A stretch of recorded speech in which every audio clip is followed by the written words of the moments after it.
Sziasztok! Küldöm a következő rappet.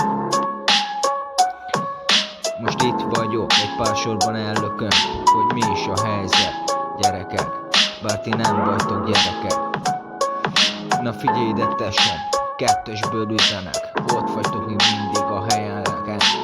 Az van, amit gondoltok, de nem lettem egy elcseszett figura. Tudjátok mi? Azért, mert apám kitanított az útra. MC Isti, szememben király. Pattoghat a beat alám. Küldöm a dalt a követőknek. Tudom, hogy vagytok, csak nem látni benneteket. S pártiak vagytok egytől egyig. Megvettem a PS4-et, gyerekek. Kiképeztem rajta Alexioszt. Olyan a csávó, hogy bárkit felpofoz a kardjával. Fényesíti a páncélzatát, gyerekek. Beszéljünk az érzelmekről, német puncit akarunk. Én és önmagam. Hogy MC Isti mondta, csak a magyarra mondta, de én német puncit akarok. Hozzatok egy német puncit a farkamra. Gyerekek, rendben van.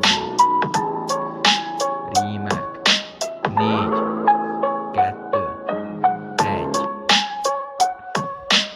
Német punci, nem lehet azt soha megvonni.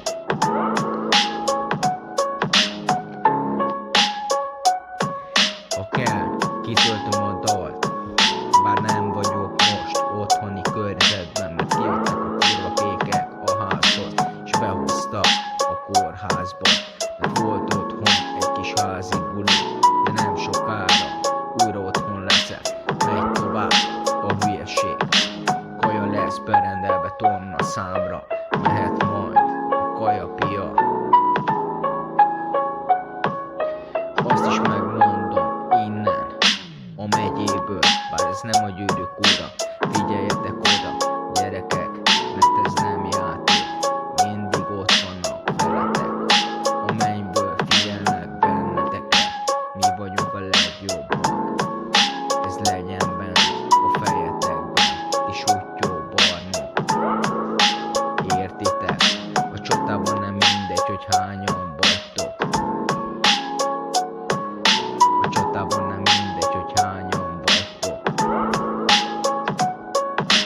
Ruhafogast kapnak a büdös disznók. Rohadt kékek, mindig beszavartok a rendszerbe. Aljas áruló